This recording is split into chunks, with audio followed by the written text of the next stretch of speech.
What's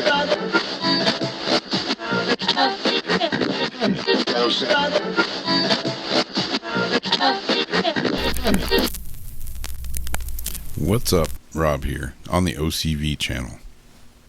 Today we got something a little different. We're going to talk about this. A record. Bob Marley, legend.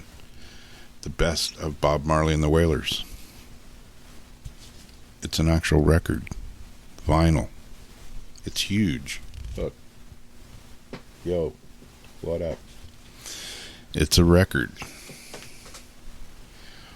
Some people are like, why would you buy a record? You know, you can stream that probably for free. Yeah, you probably can. You know, how many people have music on their phone? I got a ton, you know. I stream music. I listen to MP3s, you know, the whole 9 yards. So why would I buy a record nowadays in almost 2022? It's right at the end of the year. Why would I buy a record? 'Cause I'm crazy. No, because I like records. The story of why I'm getting back into records. I know, compared to some of my friends, I'm late. They've been into records. Some of them have been into records the whole time. Others have, you know, got out of it and got back into it and got a nice record collection. And whatever. I'm getting back into it. I'm a little late on the party. I've been a CD guy for years and years and years and years and years. And that's the reason that I bought Bob Marley, Legend. The Legend album. The highly acclaimed and a bit of a controversy over Legend. I'll get to that in a few minutes. Back in 1984, I bought a CD player. All I had was vinyl. Tons of vinyl. That's all I used to listen to was records. And I'm like, man, I'm moving up. Moving on up. And I went and bought a CD player. And I paid out the wazoo for it. And it was huge. It was like as big as a suitcase. And brought it home and I hooked it all up to my hi-fi stereo system. And I'm like, I don't have any CDs. I got a ton of vinyl. Not going to do me any good with a CD player. So, the very first CD that I bought in May of 1984, when it was released, was Legend, the best of Bob Marley and the Wailers. That was the first CD I bought. I went in the store. They only had a few CDs in there, not very many whatsoever. And I looked at them all, and I don't know. I was feeling kind of vibey-iry that day, so I bought some Bob Marley. That was the first CD I ever purchased. So, getting back into albums. I have some old albums. I got to dig through my garage and hopefully find another big box of them that weighs like 200 pounds. That's the other thing about vinyl. It's heavy, especially if they're all 180 gram or higher pressings. Anyways, getting back into it, I figured the first album I'm going to play on the turntable is going to be Bob Marley, Legend. Just for a retrospective, nostalgic first CD I bought, getting back into records. It's not the first record I've ever played by any means because I played thousands of them, but getting back into it, gonna play Bob Marley, Legend. So that was the first album to hit the platter, the turntable, the record player, the phonograph, whatever you want to call it. What got me back into records was my friend Sam, my real good friend Sam, Samantha. She wanted a record for Christmas, a Wanda Jackson or anything kind of old. And I've always been a huge Wanda Jackson fan anyways. So I went and I ordered one. Couldn't find one anywhere around town. And so I ordered it offline. Somehow, instead of ordering one, I ordered two of the same album. So I'm like, oh man, I got to cancel one. And then I was like, wait a minute. I'll just go ahead and get 2. I'll give one to her and I'll keep one. Because I'm going to start playing records again. So that was technically the first resurgence back into records. Wanda Jackson was the first one I got. But I then followed it up with Bob Marley Legend. And Legend was the first one to go on the turntable. Just out of, respect to buying that first CD. So that's kind of what got me back into it. I went over to her house, and she has one of the little suitcase turntables, and she was playing I don't know, Lillingtons or Bad Religion or something. And I was like, yeah, I remember this. This is cool. I like this. And that's what got me back into it. So thanks, Sam. Making me spend money on records. It's fun, though. I scored some records the other day at the thrift store. Took two albums up to the counter. I was like, how much are these? And the guy was like, oh, those are 3 for 99 cents. I was like, and let me go get another one. He's like, or they're 10 for $2. Okay, let me get 8 more. So I got 10 albums, paid $2 for them. 3 of those albums were box sets. 2 of them have 6 albums each, and 1 has 3. So I got way more than 10 physical records. And believe it or not, they're all in immaculate condition. The boxes on a couple of them are, a little worn for sure. And, they got some jackets, some rim rub, whatever on a few of them. One of them has never even been opened. It was still sealed in cellophane. So I'm assuming it's in good condition. I haven't opened that one yet, but all the other ones I opened, I played a few last night, and it's like a lot of really old country. I got an old bluegrass album. That's the other thing with my music is I'm very eclectic. I don't like just one kind of music. I like everything. I like music. People are like, what kind of music do you like? And I'm like, everything. They're like, what do you mean? Everything. I'm like, I like music. I like pretty much everything. I'm not a huge rap fan. I'm not a huge opera fan. But I do like some old school rap, Opera, not my favorite, I'll be honest. But anyways, I like pretty much all kinds of music. So getting back into records, that's what got me into it. Bob Marley Legend was the first album to hit the record player, and I got a little listening area set up in my house now. Little desk that I bought off Craigslist from a guy that had kind of just refinished it. It was kind of cool because he was like, yeah, this is my daughter's desk in her room, and she's 40 now, so it's kind of a small desk, is what I was looking for, something small. Came with a chair that matches it. It's all been refinished, and that's my kind of record player listening area thing now. And got it hooked up right now. It's hooked up to my Electro Voice Evolve 30M column PA, so there's plenty enough sound to blow the windows out of the house if I wanted to. But yeah, it sounds great. But yeah, putting that record on for the first time, it was cool. And that's the big question. A lot of people are like, why would you get back into records? They're big, they're bulky, you gotta flip them, they're a pain in the butt. Are they? Yeah, they kind of are. They're heavy. You get a big box of albums, you'll like blow a nut trying to lift that thing. They're heavy, there's no doubt about it. They're big, I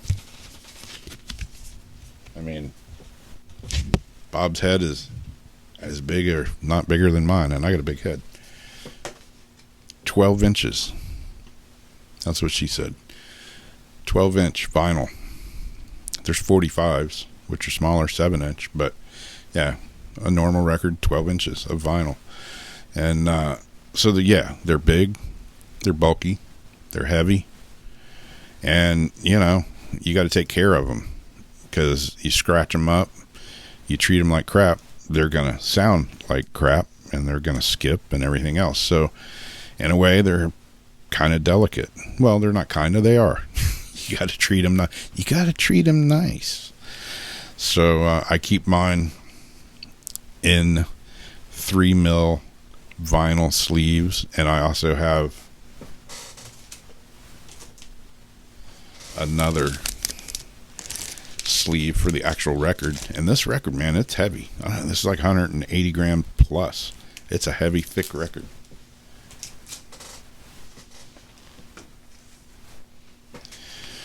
But yeah, they're heavy, they're thick, they're bulky, and they're cool. You can stream music. You can get a lot of music for free. You can, download MP3s and all fairly cheap. They're, in a car, do I still stream music? Yeah, absolutely. Especially if I'm going to buy any new music, I'll stream it before I go out and spend, 20 or 30 bucks on an album, because I want to hear what I'm getting first. So I'll stream it first. That's kind of a no-brainer. You're in the car, you're going to be streaming music. Can't play an album in the car unless you got some badass system in your car, and then you're hitting bumps and your record's going to be skipping. So no, you can't play records in the car. Maybe if you're in a big Winnebago, but I could still see problems arising. But you know what I'm saying. You're in the car, you're going to be streaming music or listening to a CD at the very least. I don't listen to the radio hardly ever at all. I listen to a few programs on the radio when I know they're coming on. But other than that, I very rarely, if I'm forced to listen to the radio, it's usually not a good day. Man, it's getting dark in here. What the hell's going on? Sun's going down? I don't know. Whoa, now it's bright. Anyways, are records better than digital? To each their own. I like records better than digital. It depends on the setting, depends on what I'm doing. Like I say, if I'm riding a bike, driving in the car, I'm listening to digital music. It's a no-brainer. If I'm here at the house and I want to listen to music, from now on, I'll probably say at least 80% of the time it's going to be on vinyl. Something about it is just cool. You can't, you get a new album comes out, and oh yeah, and I've done this. I've bought MP3 versions of albums. Download it, you get it instantly.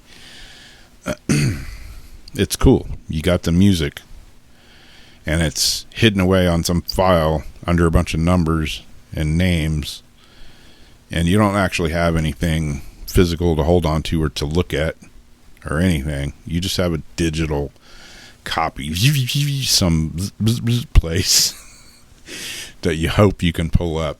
I had to fight with my computer. New technology. I had to fight with it just to record this video. It was recording everything but the sound, so I had to mess with it. Sometimes it just loses the audio when I'm going to do a video. Just nothing better than sitting here for 20 or 30 minutes talking into the camera and you have no sound.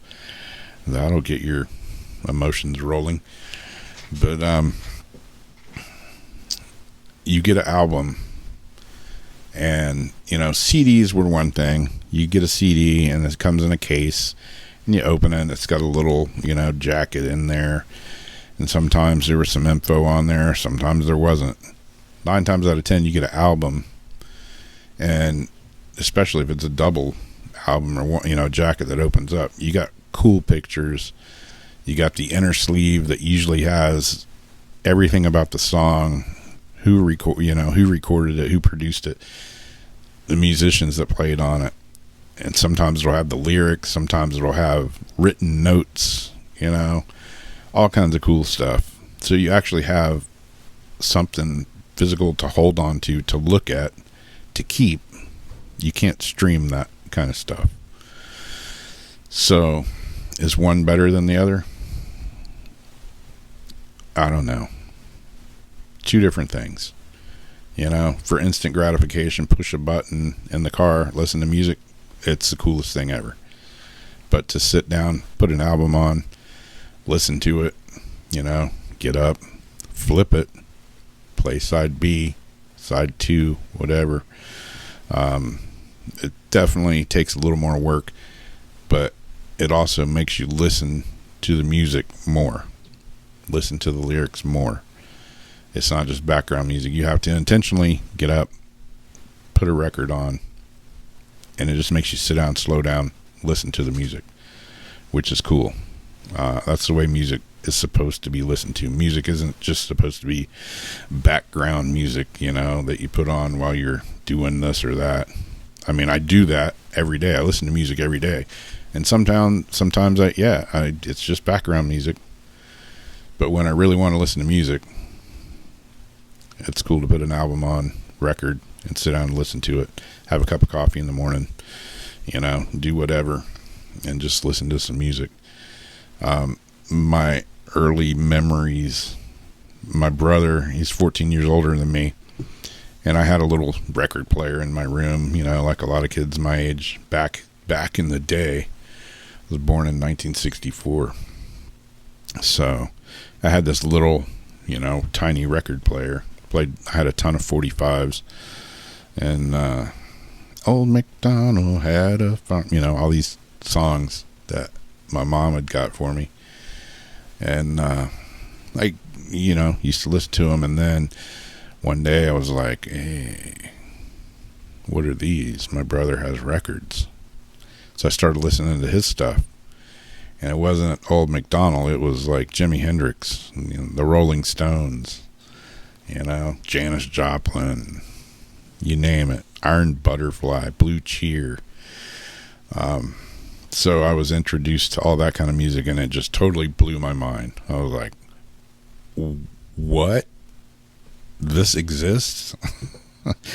And then my best friend across the street, Beth, used to go over to her house, and we'd listen to records. And same thing. She had a little suitcase turntable in a room, and we'd listen to records there, and I'd bring a few of mine over, and she was like, let's go in my brother's room. He has cool stuff. So we went in there. One memory in particular, we were listening to the Guess Who, American Woman. She's like, listen to the end of this song. It's going to blow your mind. And yeah, so we'd do that. And, you know, other times I remember the very first Van Halen record came out, and I was on it. Went and got it. Brought it back to my grandparents' house, and they had one of those big consoles, you know, that had the receiver and the turntable and storage and like couches and furniture and a phone booth and everything else in this big console of a behemoth of a stereo. And I remember opening that Van Halen, putting it on, and my grandfather was like, oh, you got a new record there, huh? What is it? Cranked up the volume knob's like this big around. Turned the volume up.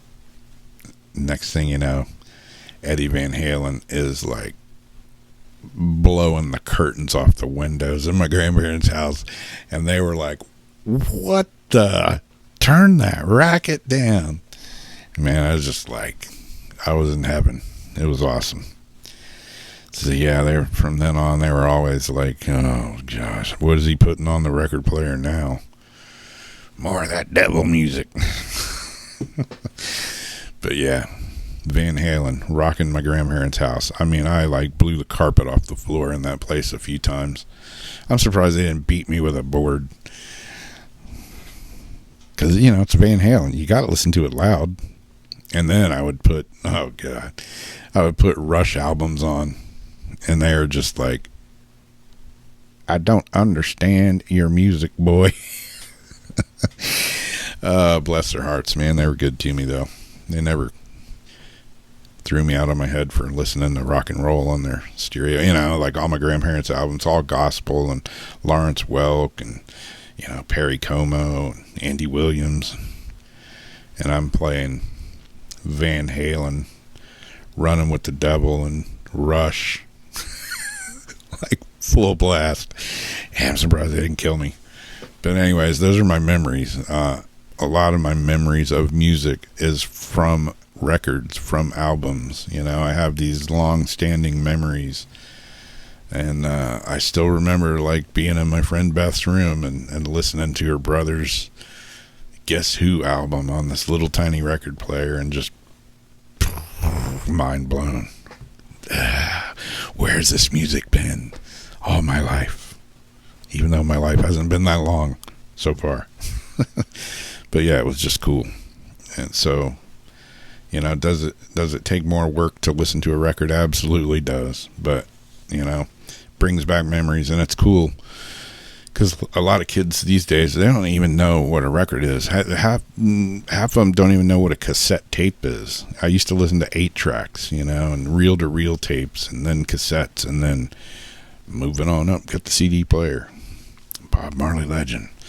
First CD I ever bought. So, you know, from there, it went crazy with the CDs. I used to have just tons and tons of those. And then, you know, streaming, MP3s, MP3 player, Sony Discman, Walkman, whatever. You know, times they are changing. They change for sure. But I'm glad to see they're kind of going back now. I'm kind of late to the game getting back into records. I got friends that have been into records forever. They'd never left records. They were bummed when music wasn't being produced on records anymore. I don't listen to any of that new shit because it's not on a record. Well, there you go. Now there's a lot of stuff being pressed on vinyl again. It's making a comeback for sure, which is cool. So, back to that question, which one's better? It's up to you. Some people don't want the hassle of playing a record. That's cool. I don't really see it as a hassle. I see it as something cool, enjoyable, relaxing. Makes me stop, slow down, listen to the music. And, you know, like I said, back in the day when I was a kid, even teens, late teens, you know, early 20s, I would still listen to records. And that's it. I would just listen to music, you know. Go over to your friend's house when I was a kid, and you know, everybody would sit around and listen to music. Like when I got that first Van Halen record, you know, it was like I was like a big shot because I had the new Van Halen. Not everybody had that, so everybody wanted to hear it. So back to Bob Marley Legend. This, I think it has 14 songs on it. The songs are Is This Love, No Woman, No Cry, Could You Be Loved, Three Little Birds, Buffalo Soldier, Get Up, Stand Up, Stir It Up, One Love, People Get Ready, I Shot the Sheriff, Waiting in Vain, Redemption Song, Satisfy My Soul, Exodus, and Jammin'.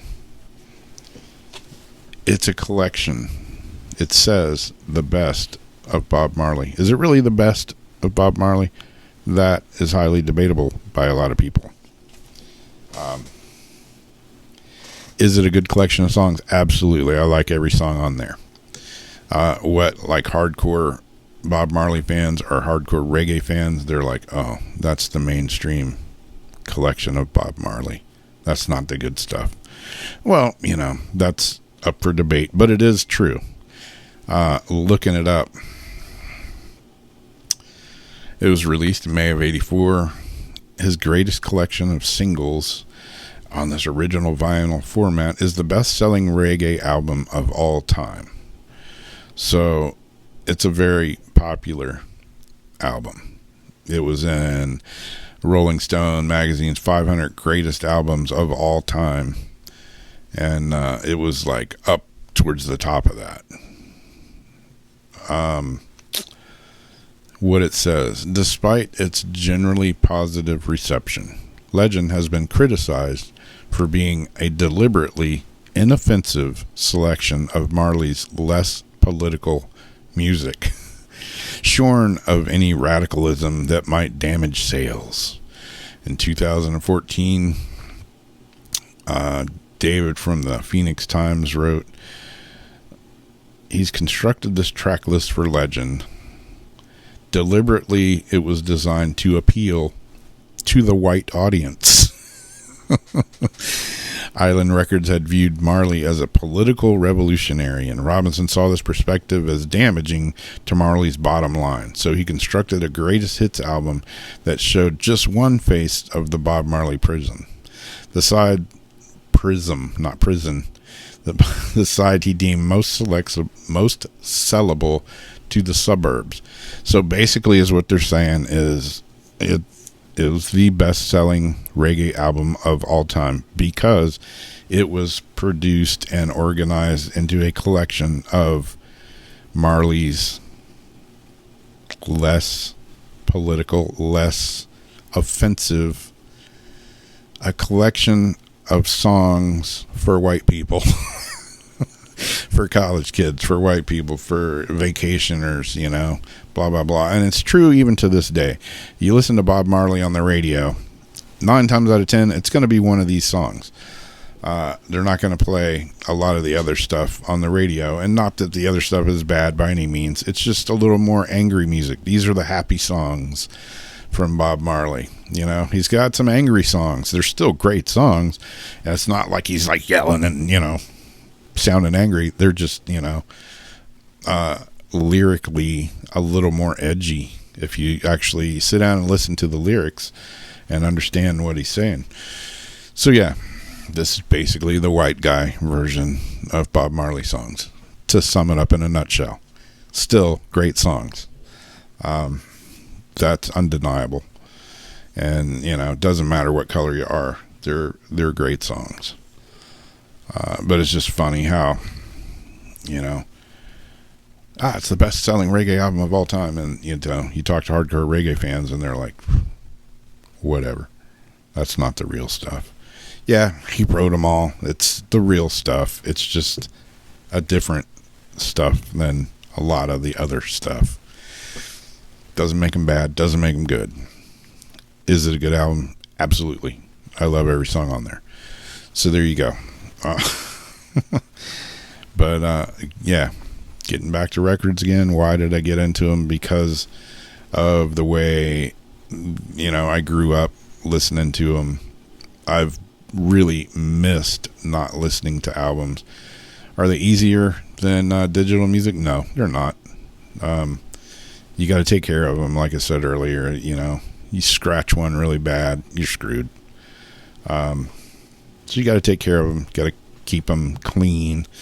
They're somewhat, you know, they're rugged, but they're somewhat delicate. You just, you know, they're not the same with a CD though. You can scratch a CD. How many times have you been listening to a CD and it's like,